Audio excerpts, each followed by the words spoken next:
So I'm in a 2021 F-150. So this is the latest generation of the F-150, and they basically updated the interior. They updated the exterior. It's not an all-new truck, but it's updated.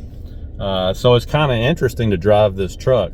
Haven't been in an F-150, at least not one of the new ones before. So some early thoughts. The seat is extremely comfortable, much better than the older seats. The 2022 and older seats were horrible in these Ford trucks, but the well, at least in the Super Duties, and I guess the F-150s were the same, but this newer generation, I guess in the F-150 21 and on is the newer generation. So these new seats are just so much better. They're really padded and they're really comfortable, and they don't poke me in the middle of the back like the older seats like I've got in my truck. So I really like the interior, and this new dash layout is really cool too.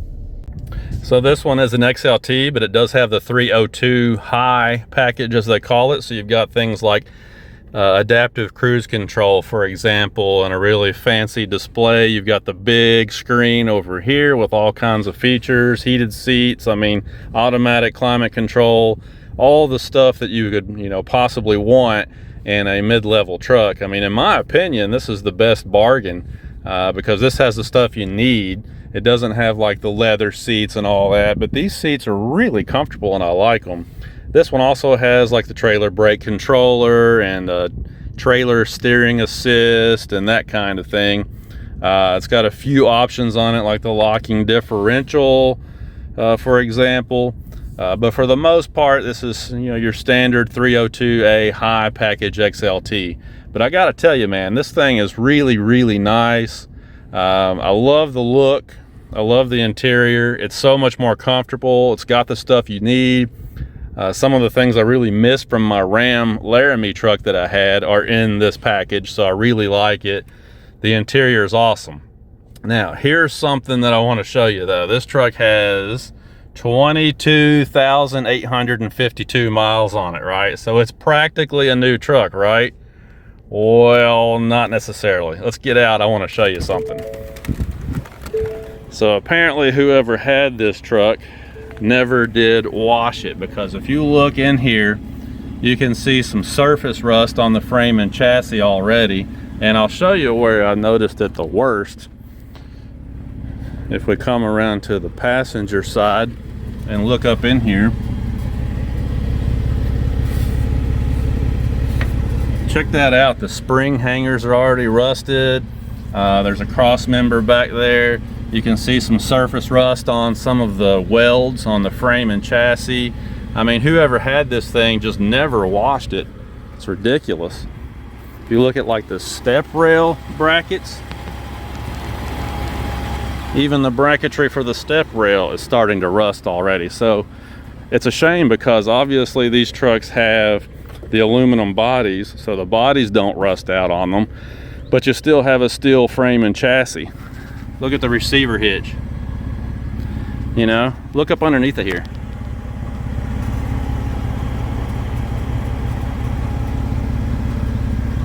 I mean, it's just absolutely ridiculous. So, like I said, whoever was leasing this one was using it like a rental. They never washed it. They never took care of it. It's just ridiculous.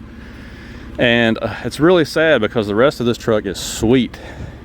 It needs a good bath. It needs to be washed and cleaned up, but this thing is sweet. Now, it does have 1,847 pounds of payload, which is really impressive for a half-ton truck. It's got the locking differential, like I said, so pretty sweet. Under the hood of this one is the 3.5 liter EcoBoost, 400 horsepower, 500 pound-feet of torque. Really dirty under here, as you would expect, because like I said, whoever had this never washed it. In fact, with all that mud and everything that's up there, it almost looks like somebody took this truck and played around off-road in it. Really kind of a shame.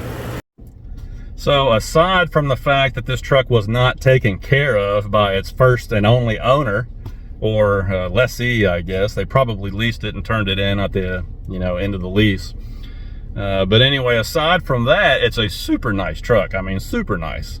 I just can't get over how much better the interior is on this new generation. And I guess the Super Duty trucks starting in 2023 have a similar interior upgrade to this as well. So if you're into the heavy duty stuff and you want this nice interior, you can get it in the Super Duties now as well. But yeah, I'm just really enjoying the little test drive on this truck. And the 3.5 EcoBoost does have a lot of power. It doesn't quite feel like a diesel like a lot of people say it does. There is still a lot of downshifting that has to happen, especially when you got 10 speeds to go through. But you can definitely tell it's got a lot of torque, and it does feel stronger than a V8 engine, which you would expect. Fuel economy is showing 14 on the dash, but I mean, you can't really trust that because, you know, maybe somebody reset that right there on the lot and it hasn't really been anywhere except around town. You never do know. But anyway, pretty cool powertrain though. I like the 355 axle ratio, 10 speed, 3.5 EcoBoost combo. That's a good combination because you've got great power, but you can still cruise on the highway, you know, and get good mileage as well. So yeah, quick video, but you know, my first opportunity in this latest generation of the F-150, and I really like this truck. This would be a awesome vehicle to live with every day. You know, it's easy to park, easy to drive, handles just like a car, super comfortable in here, has the stuff you need, but it can still haul a good amount of weight and tow a good amount of weight when you need to. So good job Ford on that. Bad job whoever owned this truck. Come on, man. I know you got car washes in Michigan. Come on. While I'm thinking of it, the people over there at Jack Kane Ford in Versailles, Kentucky are awesome. You know, I've bought a couple of trucks over there in years gone by, and I think I bought a Mustang from them once upon a time. It's been probably 20 or 25 years ago, so I don't really remember. But anyway, I've bought vehicles over there before. We've sold vehicles to them before. I've dealt with those people for a long time. It's a family-owned dealership. They're super helpful and friendly. When you walk into that dealership, it does feel different. It just feels like you're in a different place. You know, they make you feel welcomed and they're not pushy. They're very helpful. So I gotta say, if you're looking to buy a truck, Jack Kane Ford is a great place to go do it. I'm going down this gravel road over here close to where I live, and it's so rough that my smartwatch thinks I'm on a mountain bike. I felt it vibrate and I looked down at it and it said it's auto recording, and it showed a picture of a mountain bike. So I guess it figured, you know, hey, I'm going 15 miles an hour, 20 miles an hour, and I'm bucking around like a rodeo bull. It figured I must be on a mountain bike. That just goes to show you how rough the road is over here. My goodness.